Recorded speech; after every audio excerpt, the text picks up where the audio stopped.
चलो बोलो।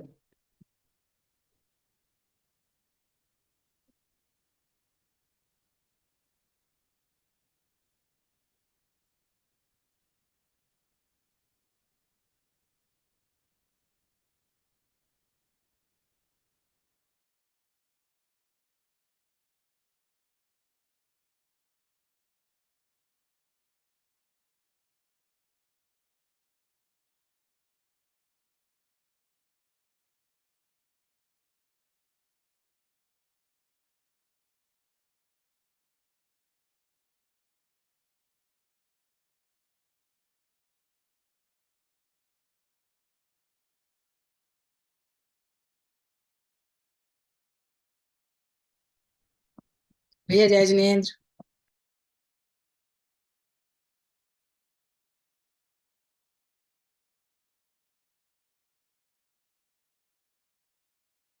जय जिनेन्द्र।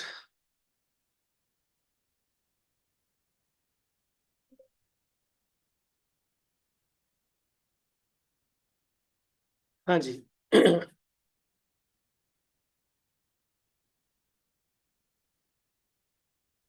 नमो अरिहंताणम, नमो सिद्धाणम, नमो आयरियाणम, नमो वज्जायाणम, नमो लोय सव्यसाहुनम,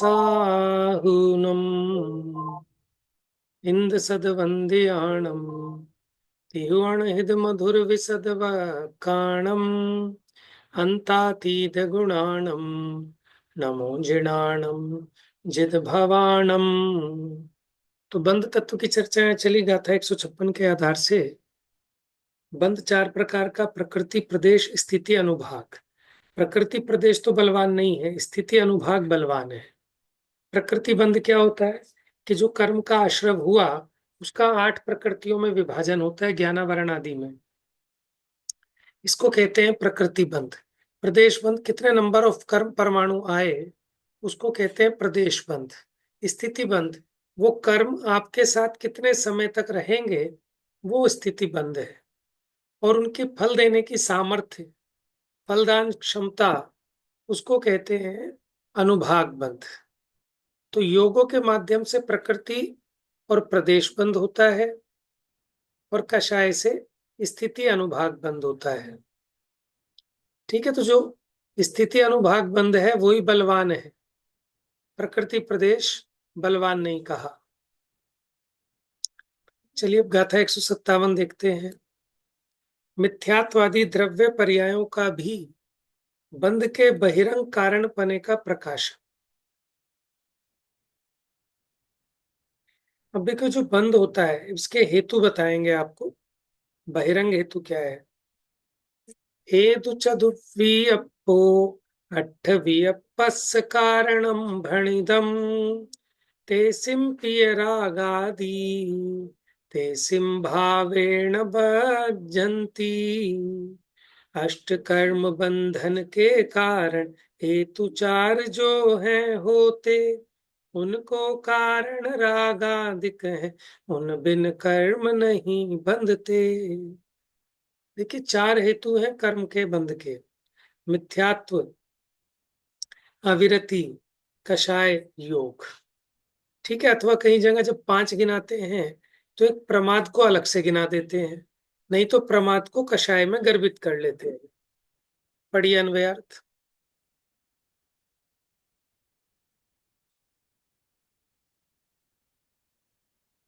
मैं पढ़ू भैया। पढ़िए पढ़िए। द्रव्य मिथ्यात्वादी 4 प्रकार के हेतु 8 प्रकार के कर्मों के कारण कहे गए हैं। उन्हें भी जीव के रागादि भाव कारण है। रागादि भावों के अभाव में जीव नहीं बंधते। देखिए, 4 प्रकार के हेतु द्रव्य मिथ्यात्वादी, माने वो कर्म की जो प्रकृतियां हैं, मिथ्यात्व, अविरति, कषाय, योग। द्रव्य मिथ्यात्वादी ब्रैकेट में लिखा है, लेकिन उसको भी कारण कौन है कि जीव का रागादि भाव। अब टीका में पढ़ेंगे, इसका खुलासा करेंगे। अगर जीव को रागादि भाव ना हो तो फिर नवीन कर्म का बंध नहीं होता। हाँ जी, पढ़िए। यह मिथ्यात्व आदि द्रव्य पर्यायों का भी बहिरंग कारणपने का प्रकाशन है। ग्रंथांतर में मिथ्यात्व, असंयम, कषाय और योग, इन 4 प्रकार के द्रव्य हेतुओं को 8 प्रकार के कर्मों के कारण रूप से बंध हेतु कहे हैं।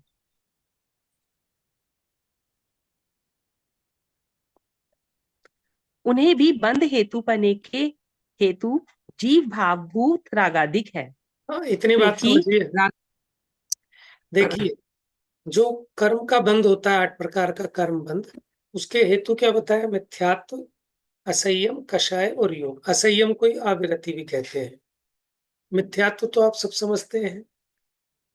मिथ्यात्व प्रकृति का उदय, उसको कहते हैं द्रव्य मिथ्यात्व। ऐसे ही अप्रत्याख्यानावरण आदि का उदय, वो हो गया अविरति, असंयम। ठीक है। कषाय प्रकृतियों का उदय और योग, योग में वो जो नाम कर्म निमित्त होता है,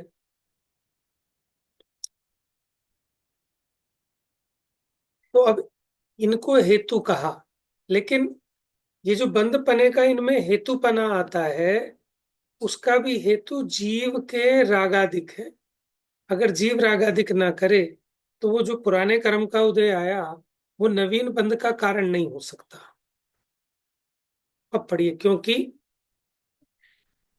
क्योंकि रागादि भावों का अभाव होने से द्रव्य मिथ्यात्व, द्रव्य असंयम, द्रव्य कषाय और द्रव्य योग के सद्भाव में भी जीव बंधते नहीं हैं।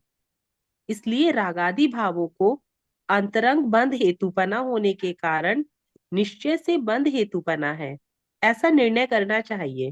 तो असली बंध इस का प्रकार हेतु तो जीव के रागादि है। क्योंकि अगर जीव के रागादि ना हो, और ये बहिरंग हेतु होने पर भी बंध नहीं होता। हम्म। क्योंकि जहां जीव का रागादि भाव नहीं है, वहां भले ही द्रव्य मिथ्यात्व, संयम, कषाय, योगों का सद्भाव हो, फिर भी जीव नहीं बंधता। देखो, समय सार में इसका बहुत खुलासा किया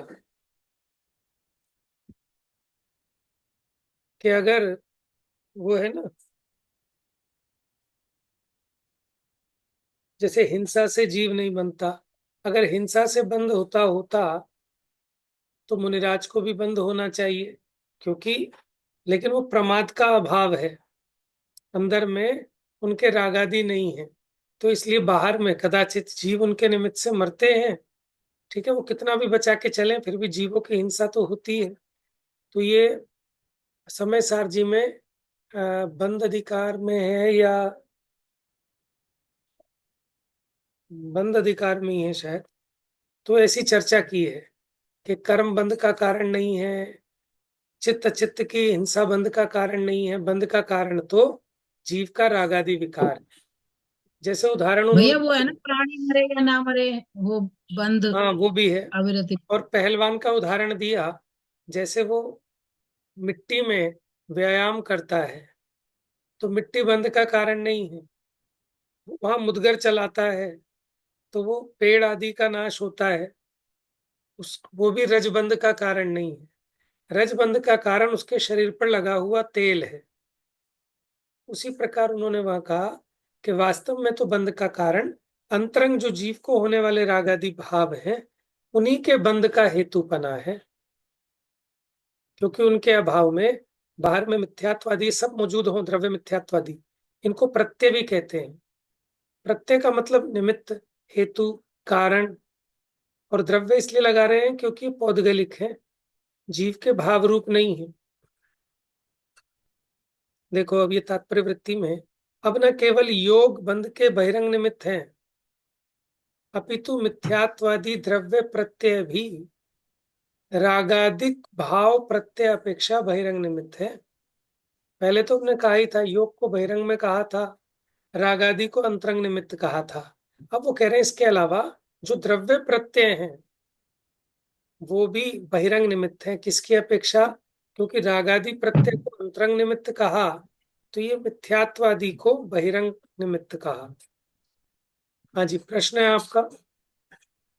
भैया प्रत्यय तो 5 होते हैं, इसमें तो 4 बताए हैं, हाँ मिथ्यात, अविरति, प्रमाद, कषाय, हाँ। योग। तो कहीं कहीं तो 5 इसमें को, 4। प्रमाद को कषाय में गर्भित कर लेते हैं। ठीक है।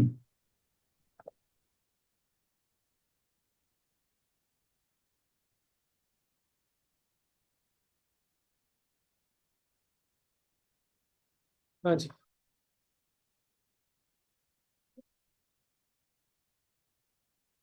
पढ़िए। स्पष्ट रूप से हेतु है। कितनी संख्या में हेतु है? उदयागत, मिथ्यात्व, अविरति, कषाय तथा योग। द्रव्य प्रत्यय रूप से चार भेद हैं, और वह द्रव्य प्रत्यय रूप चार प्रकार के भेद हेतु या कारण कहे हैं। किसके कारण कहे हैं? रागादि उपाधि रहित सम्यक्त्व आदि 8 गुण सहित परमात्म स्वभाव के ढकने वाले नवीन 8 प्रकार के कर्म बंध के कारण कहे हैं। तो ये जो कर्म उनके बंध है, भी इसके कारण क्या बताया? उदयागत मिथ्यात्व, माने जो पूर्व में बांधा हुआ मिथ्यात्व कर्म था, अब वो उदय में आया, उसको कह रहे हैं द्रव्य मिथ्यात्व।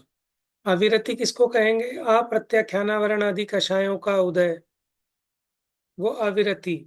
और कषाय प्रकृतियों का उदय, वो कषाय। और योग, वो नाम कर्म के उदय से जो प्रदेशों में हलन चलन आदि होता है, ऐसा वो नाम कर्म का वो योग। ये द्रव्य प्रत्यय हैं। लेकिन ये जो द्रव्य प्रत्यय हैं, ये नवीन बंध में हेतु तभी होते हैं जब जीव के भीतर रागादिक रूप जो भाव प्रत्यय हैं वो हो। तो ये 8 कर्म बंध के कारण कहे, ये जो प्रत्यय बताए द्रव्य प्रत्यय। और उनके भी कारण किनके? कि वो जो द्रव्य प्रत्यय बंध के हेतुपने को प्राप्त हुए, तो कब हुए? ये जीव ने जब रागादि किया, तब वो नवीन बंध के हेतुपने को प्राप्त हुए। नहीं तो वो हेतुपना नहीं था उसमें नवीन कर्म बांधने का। तथा उन रागादि के कारण पूर्वोक्त द्रव्य प्रत्यय हैं। अच्छा, उनके भी रागादि हैं, तथा उन पूर्वोक्त द्रव्य प्रत्यय हैं रागादि विकल्प रहित शुद्धात्म द्रव्य की परिणति से भिन्न जीवगत रागादि कारण है। देखो, शुद्धात्मा से विपरीत हो गए ना रागादिक भाव, ये कारण है। किस कारण से वे कारण है? क्योंकि उन जीवगत रागादि भाव प्रत्ययों के अभाव में, यहाँ देखो जीवगत लगा रहे हैं रागादि में, क्या रागादि अजीवगत भी होते हैं क्या? द्रव्य कर्म को कह सकते हैं, बस द्रव्य कर्म के उदय को। राइट। जी, अजीब। हाँ, तो जो राग प्रकृति का उदय है वो अजीवगत है, क्योंकि उन जीवगत रागादि भाव प्रत्ययों के अभाव में द्रव्य प्रत्ययों के विद्यमान होने पर भी समस्त इष्ट अनिष्ट विषयों के ममत्व का अभाव परिणाम वाला जीव नहीं बंधता। जिसे पर पदार्थों में इष्ट अनिष्ट कल्पना ही नहीं है, ममत्व एकत्व नहीं है, तो उसको पुराना वो जो कर्म का उदय है वो नवीन कर्म बंद कराने में समर्थ नहीं है। अब उसका विस्तार करते हैं, पढ़िए। यदि जीवगत रागादि के अभाव में भी द्रव्य प्रत्ययों के उदय मात्र से बंद होता है, तो हमेशा ही बंद होवे। किस कारण हमेशा बंद होवे?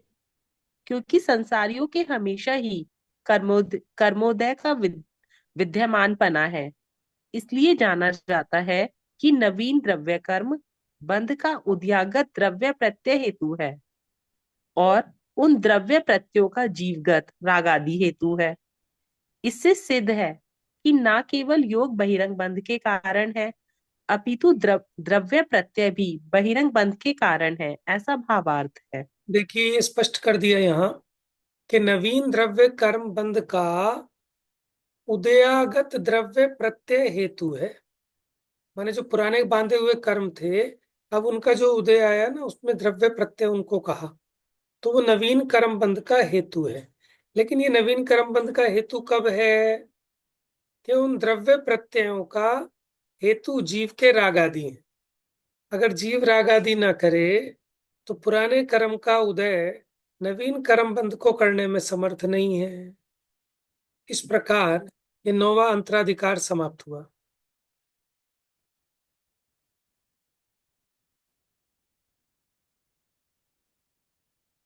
तो बंध का वास्तविक हेतु जीव का रागादि परिणाम ही है। हम्म।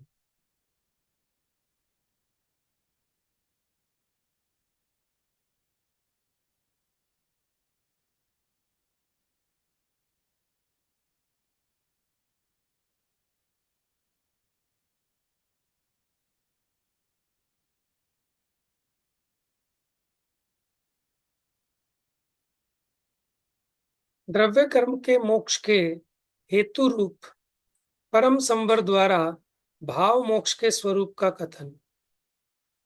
अब ये मोक्ष की चर्चा प्रारंभ हो गई।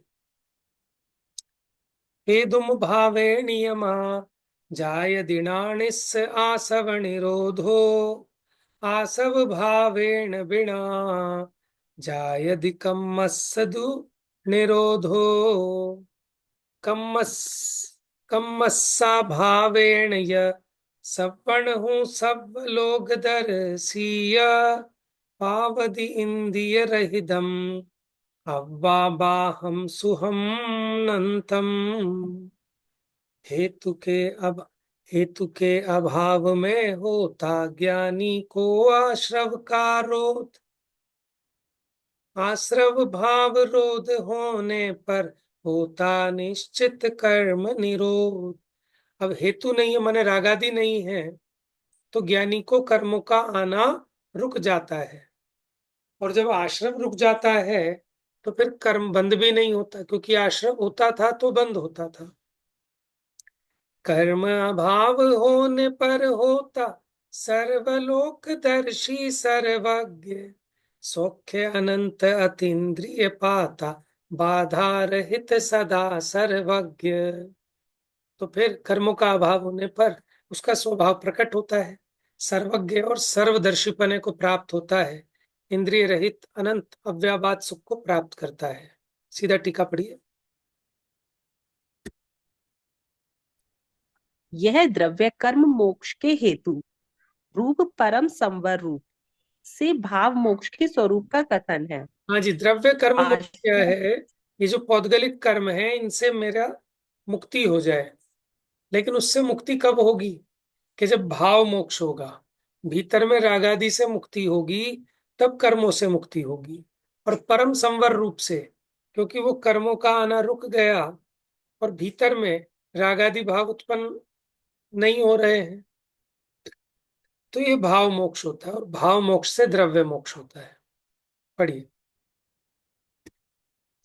आश्रव का हेतु। आश्रम का हेतु वास्तव में जीव का मोह राग द्वेष रूप भाव है। ज्ञानी को उसका अभाव होता है। उसका अभाव होने से आश्रव भाव का अभाव होता है। आश्रव भाव का अभाव होने से कर्म का अभाव होता है। कर्म का अभाव होने से सर्वज्ञता, सर्वदर्शिता और अव्याबाद, इंद्रिय व्यापारातीत अनंत सुख होता है। सो यह सो यह जीवन मुक्ति नाम का भाव मोक्ष है। किस प्रकार ऐसा प्रश्न किया जाए तो निम्नानुसार स्पष्टीकरण है। देखो, भाव मोक्ष का स्पष्टीकरण कर रहे हैं। पढ़िए। यहाँ जो भाव विवक्षित है वह कर्मावृत चैतन्य कर्मानुसार परिवर्तती ज्ञप्ति क्रिया रूप है। वह ज्ञप्ति क्रिया रूप भाव वास्तव में संसारी को अनादि काल से मोहनीय कर्म के उदय का अनुसरण करती हुई परिणति के कारण अशुद्ध है। द्रव्य कर्माश्रव का हेतु है, हाँ जी, परंतु वह क्या कहा कि जीव अनादि से कर्मों से ढका हुआ है, तो उसके कारण अपनी जो जानने रूप क्रिया है वो क्रमानुसार प्रवर्तती है। माने पहले एक विषय को जानेगा, फिर उसके बाद नेक्स्ट, फिर उसके बाद नेक्स्ट, ऐसे एक एक करके क्रम क्रम से जानता है। तो ये जो ज्ञप्ति क्रिया हो रही है अनादिकाल से मोहनीय कर्म के उदय का अनुसरण करके अपनी परिणति के कारण अशुद्ध है। द्रव्य कर्माश्रव का हेतु है, क्योंकि थोड़ा थोड़ा करके जानते हैं। जानने का स्वभाव कैसा है कि सबको एक साथ एक समय में जाने। तो इसलिए ये जो संसारी दशा में क्रमानुसार होने वाली ज्ञप्ति क्रिया है, ये अशुद्ध है और ये द्रव्य कर्म आश्रव का हेतु है। परंतु वह ज्ञानी को मोह राग द्वेष वाली परिणति रूप से हानि को प्राप्त होता है। माने ज्ञानी को जो मोह राग द्वेष वाली परिणति है, ये घटती है, हानि को प्राप्त होती है। इस कारण उसको आश्रव भाव का निरोध होता है, और जिसे आश्रव का निरोध हुआ, ऐसे उस ज्ञानी का मोह क्षय द्वारा अत्यंत निर्विकारीपना होने से, क्योंकि अब मोह नहीं रहा, निर्विकार हो गया, तो जिसे अनादि काल से अनंत चैतन्य और वीर्य मुंद गया है। माने इसका स्वभाव तो था अनंत ज्ञान, अनंत दर्शन, अनंत सुख, अनंत वीर्य, लेकिन वो ढक गया था। ऐसा वह ज्ञानी क्षीण मोह गुण स्थान में, तो ब्रैकेट की बात है, अभी छोड़ देते हैं। ऐसा वह ज्ञानी शुद्ध ज्ञप्ति क्रिया रूप में अंतर्मुहूर्त व्यतीत करके युगपत ज्ञानावरण दर्शनावरण अंतराय का क्षय होने से, देखो पहले मोहनीय का अभाव हो गया 12वें गुण स्थान में, दर्शन मोहनीय, चारित्र मोहनीय, सबका अभाव है। तो यहाँ क्षीण में 12वां गुण। हाँ हाँ 12वां गुण स्थान है, तो वहां अब मलिनता दूर हो गई, तो अंतर मुहूर्त में अब ये 13वें गुण स्थान में पहुंच जाएगा। मतलब ज्ञानावरण दर्शनावरण अंतराय का क्षय होने से कथनचित कूटस्थ ज्ञान को प्राप्त करता है। और फिर अब उसकी जो ज्ञप्ति क्रिया थी, उसमें जो क्रम क्रम से जानता था, अब उस क्रम क्रम से जानने का अभाव होकर युगपत एक साथ सबका जानना होता है। माने उसको भी भाव कर्म कह रहे हैं, कि जो क्रम क्रम से जानता है, अब उसको सर्वज्ञपना, सर्वदर्शीपना, इंद्रिय व्यापारातीत अव्यवहार, अनंत सुख वाला सदैव रहता है। इस प्रकार ये भाव कर्म मोक्ष का प्रकार तथा द्रव्य कर्म मोक्ष का हेतुभूत परम संवर का प्रकार है। अभी दूसरी टीका हम कर लेंगे, आज समय हो गया, थोड़ा लेट हो गए थे। तात्पर्य वृत्ति टीका कर लेंगे। थोड़ा सा ना विषय क्लिष्ट है, क्योंकि भाषा भी थोड़ी क्लिष्ट है। सामान्य से तो सब जानते हैं, लेकिन इस रीति से जैसा प्ररूपण है ना, थोड़ा सा पढ़ने में कठिन लगता है। तो आप पूछ सकते हैं अगर कोई बात समझ में ना आए। तात्पर्य तो हम चेष्टा कर रहे हैं कि समझ में आना चाहिए भाव उसका। चलिए, जावाणी के ज्ञान से सूझे लोकालोक, सो वाणी मस्तक नमो सदा देत हूँ धो।